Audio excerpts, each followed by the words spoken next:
Pandemic hysteria, vaccine mandates, vaccine passports. Thank God all that's over, right? Right? Yeah, did you think they'd give up all that power so easily? Globalist technocrats at the G20 are already preparing for the next pandemic. So let's have a digital health certificate acknowledged by WHO if you have been vaccinated or tested properly, then you can move around. Alright, so now it's admitted, and bear in mind people at the time were banned for saying this, that vaccinated people can still pass on the virus. Here it is from the NHS website, but they're already preparing for the next pandemic by greasing the skids for a WHO global health passport that will mandate vaccination in order for people to be allowed to travel. Can someone explain to me how that makes any sense at all? Unless the WHO health pass is just a permission slip to prove that you've complied with the narrative. So for the next pandemic, instead of stopping the movement of the people 100%, which clogged the economy globally, you can still provide some movement of the people. Hopefully for the next pandemic,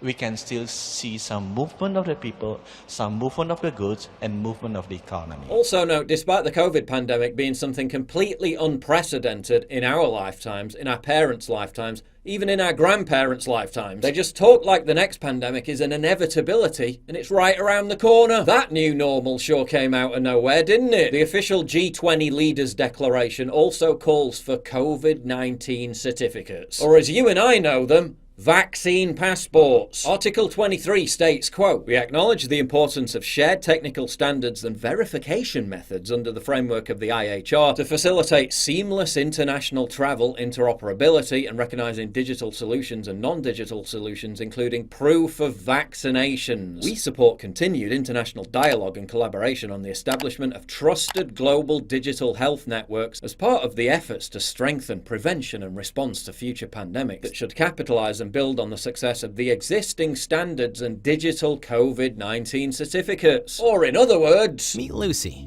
student in psychology. And me, her digital ID wallet issued by the government. I can help governments to better communicate with citizens.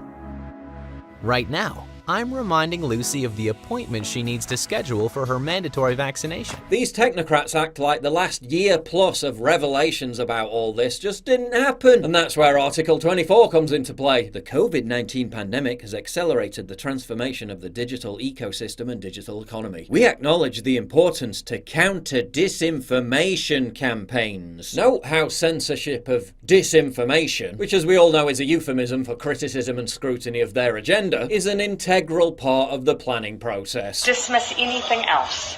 We will continue to be your single source of truth. Let's not forget that at one point, claiming vaccine mandates were going to come into force was called disinformation. Anti-vaxxers are terrified the government will enforce a vaccine for coronavirus. Fact check, COVID-19 vaccine won't be mandatory. They called that a conspiracy theory. Then it happened. Let's pause there for a word from the sponsor of this video. Lord Watson? That has a nice ring to it, doesn't it? Well, now it's a reality. Yes, it's now official. I am now a lord. I own land in Scotland, and you could too. With established titles, you can take advantage of the Scottish custom where landowners are referred to as lords or ladies. You can even change your name to lord or lady and get it on your plane tickets or credit cards. Need a last-minute table at that restaurant, but it's fully booked? Tell them you're called lord or lady, and you just might find they can accommodate you. Put it on your dating profile and watch your matches explode. Your certificate features a unique plot number with which you can see the exact location of your land. Title packs give you at least 1 square foot of dedicated land on a private estate in Edelston, Scotland. But it gets better. Established titles are committed to planting at least 1 tree for every order placed. So by buying a title pack, you're directly helping a genuine environmental cause, reforestation, supporting the fantastic work of One Tree Planted and Trees for the Future partner charity groups. With Christmas not far away, this also makes a great original gift.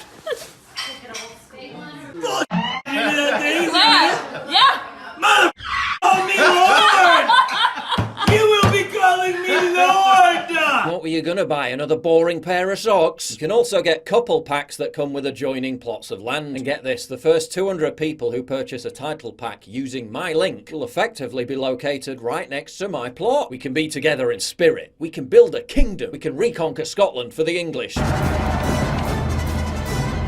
Alright, maybe I'm taking it a bit too far. Established Titles is running a massive sale right now. Their early Black Friday sale gives you a huge 80% discount on title packs. Plus, if you use the code Lord Watson, you get an extra 10% off. Go to establishedtitles.com/Lord Watson to get your gifts now. And remember, by supporting my sponsors, you support me directly. Now back to the video. The WHO Health Pass is being readied in conjunction with other similar permission slips the technocrats will graciously grant you, just so you can go about basic life activities. Carbon footprint limits linked to purchases tracked and traced by government-controlled central bank digital currencies. Where are they traveling? How are they traveling? What are they eating?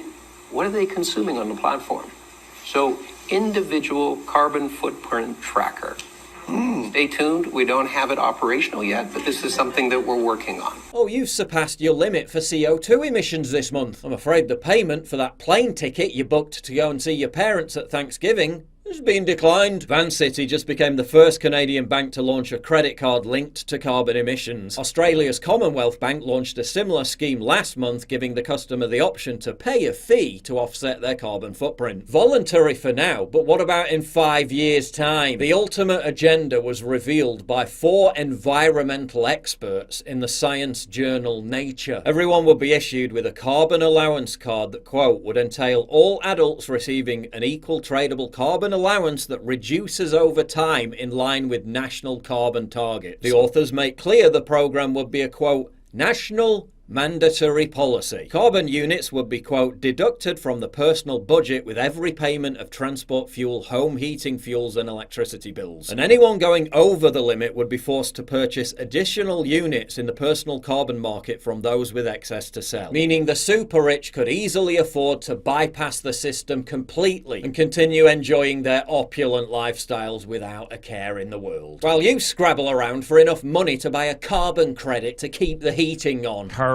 is moving very quickly into a system where it's going to be very close to a currency. The proposal makes clear that the means of measuring a person's uptake of carbon units for travel would function, quote, on the basis of tracking the user's movement history. The authors then celebrated the fact that COVID-19 pandemic contact tracing has greased the skids to eliminate what they call political resistance to this. Recent studies show how COVID-19 contact tracing apps were successfully implemented with mandatory schemes in several East Asian countries such as China, Taiwan and South Korea. They openly brag about how mass, unquestioning compliance with COVID lockdowns has laid the foundations for carbon credit restrictions. People may be more prepared to accept the tracking and limitations related to PCAs to achieve a safer climate as a result. These people aren't hiding what they're doing. It's all out there in the open. What we have to confront is a deep, systemic and structural restructuring of our world. And this will take some time. And the world will look differently after we have gone through this transition process. A sacrifice required for the future of the human race. CBDCs will be linked to digital identities controlled by the government. If you've been a naughty boy or girl, said something offensive on social media, eaten a little too much red meat this month, not had your 16th booster shot, whoops, now your CBDC account is in the red. Can't afford to eat tonight? Well, you need a good behaviour credit top-up. And there's a handy vaccination centre right around the corner.